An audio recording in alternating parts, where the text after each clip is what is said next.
So, a two-sermon series on the goals of liberal religion, especially in light of our monthly theme of transformation. As I see it, religion in general, and certainly liberal religion, has two complementary goals: the transformation of the self and the transformation of the world. Sometimes people talk about this sort of, let's get our own house in order before we help other people. So let's transform ourselves before we transform the world. But I don't think it works that way. I think that neither comes before the other, that they're always feeding the other, that by working to transform the world, ourselves are transformed, and when we transform ourselves, we're better able to work in the world. I had planned to begin today by talking about the transformation of the self, but in a game time decision, the events of this week changed my mind.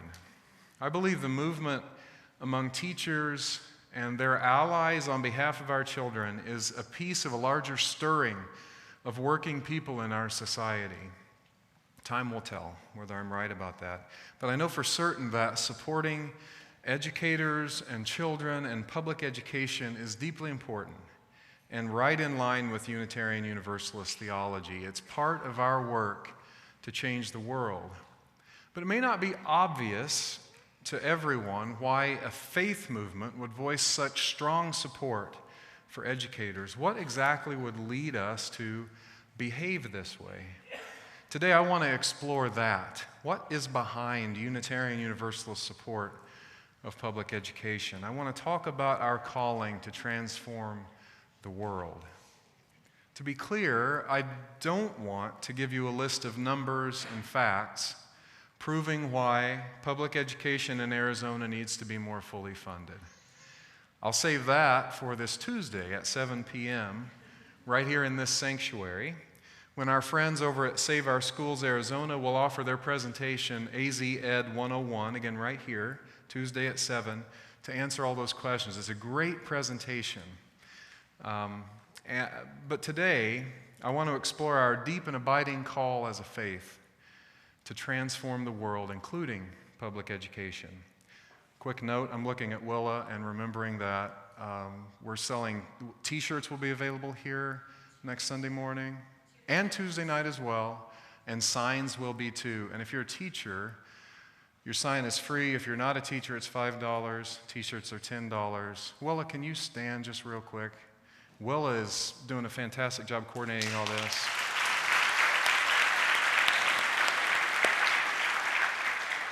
So, Unitarian Universalist theologian Paul Razor wrote a book called Faith Without Certainty, Liberal Theology in the 21st Century. He said this: "We must think of social justice work not simply as something we do, but as part of who we are.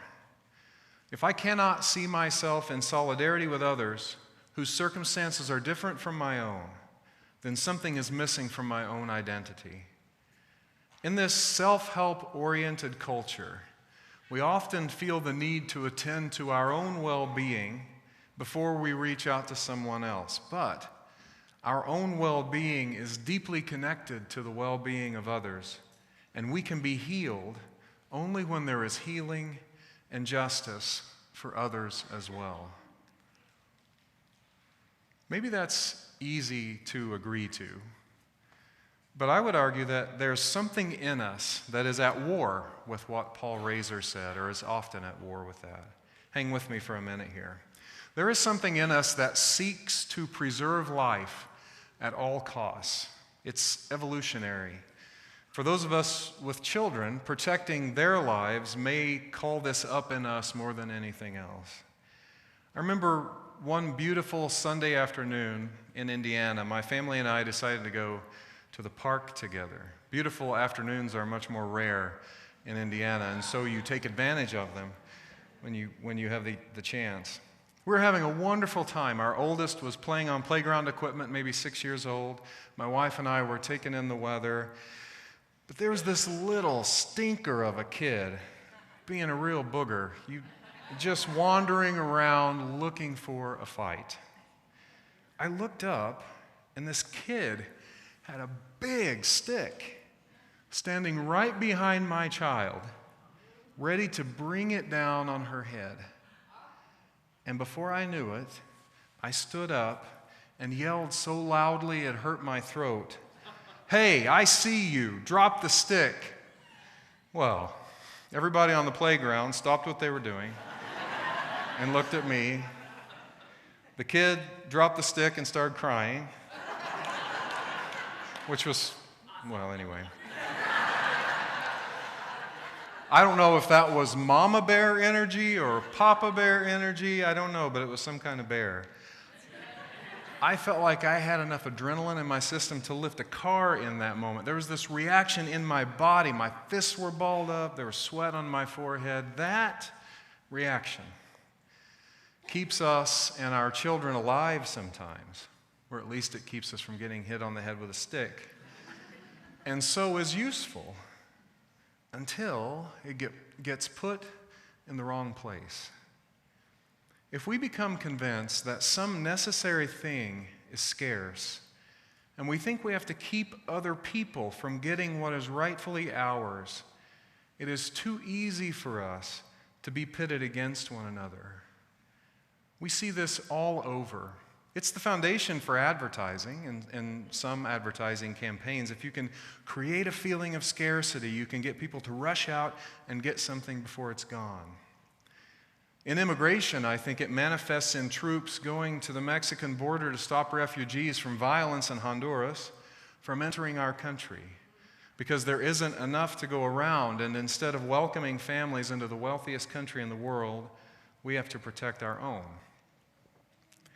In education, right here in Arizona, it's manifest in less and less funding for public education, more tax dollars going to vouchers because there isn't enough quality education to go around, and each family has to protect their own. The result of 30 years of unfunded tax cuts is that the money available to fund the public good has gotten smaller and smaller.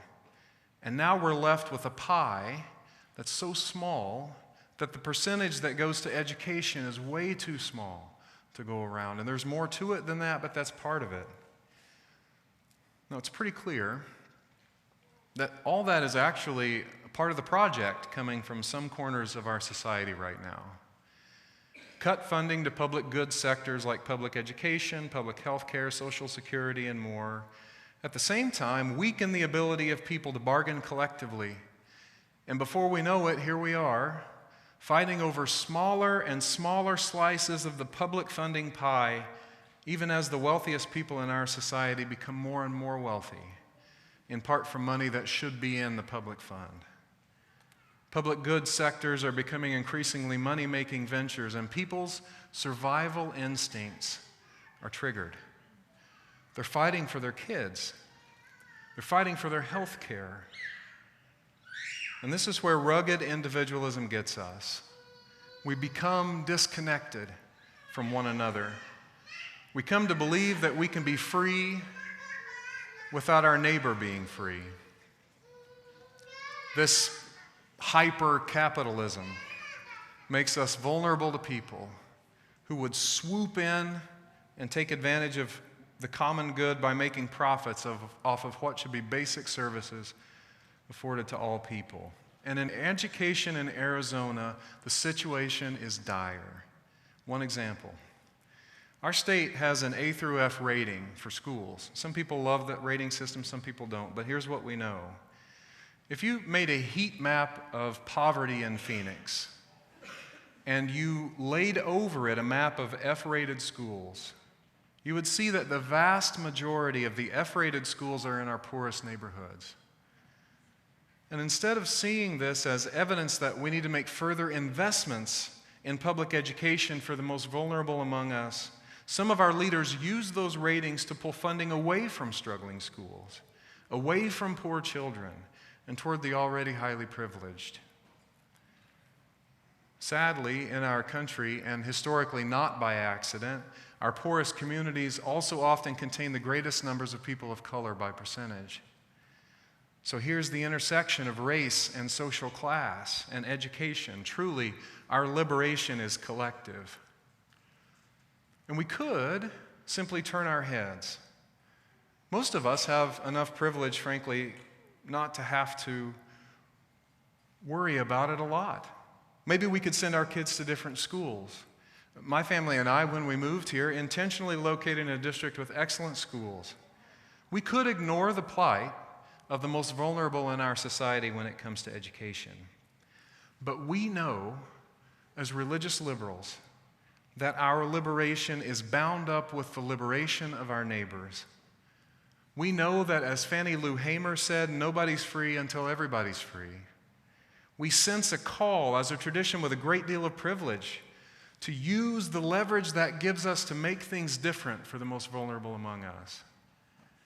You may have heard that Reverend Dr. William Barber is reviving a national poor people's campaign, doing the very work that Dr. King was doing when he was killed. He'll be in Arizona, perhaps next month, organizing and advocating for working people here in our state.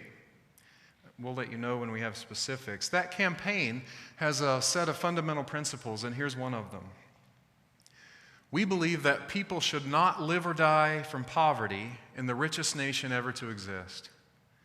Blaming the poor and claiming that the United States does not have an abundance of resources to overcome poverty, or to fund education, I would say, are false narratives used to perpetuate economic exploitation, exclusion, and deep inequality. Friends, there are movements all over right now uniting people, working for liberation, and our Red for Ed movement is one of them. For religious liberals like Unitarian Universalists, if there's such a thing as sin, the myth of rugged individualism must be the root of all evil. You know the myth. Every person of means, everyone who's had a measure of success in life has pulled themselves up by their own bootstraps. Never mind that those bootstraps weren't of their own making. They've climbed the ladder on their own, thank you very much, and anyone who has not had as much success as they have must be lazy. This is a very useful myth. It keeps us from facing the fact that there is a blight on our soul as a nation. Believing that there's not nearly enough to go around, we're pitted against one another along lines of race, immigration status, and income. We fight over crumbs that have fallen from a table full of more than all of us together could ever need. One of the great projects of liberal religion is to transform this person-eat-person system into one in which all of our needs are met. Now, at this point in public discourse, someone stands up and accuses people like me of socialism.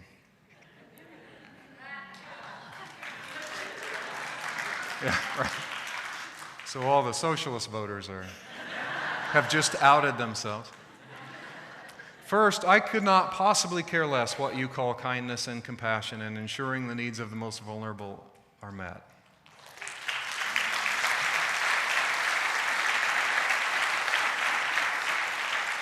I think that isn't adult dialogue. It's schoolyard name-calling and bullying, and the dialogue is beyond that. Second, socialism is by definition when the means of production in a society are owned by the people via the government. So, until the feds own our factories, we are not, in fact, a socialist country. And here's my favorite. Some of these people who cry about socialism are Christians. Now, I'm a UU Christian, so I'm talking to my peeps here. Some of my peeps who haven't bothered to blow the dust off their Bibles, it seems.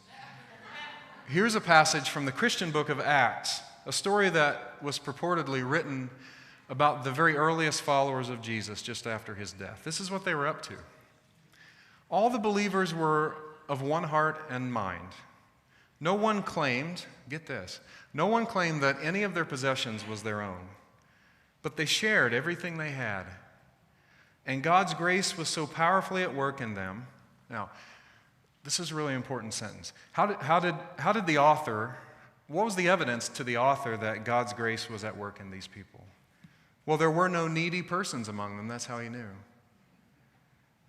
From time to time, those who owned land or houses sold them, brought the money from the sales, and put it at the apostles' feet, and it was distributed to anyone who had need. Those communists.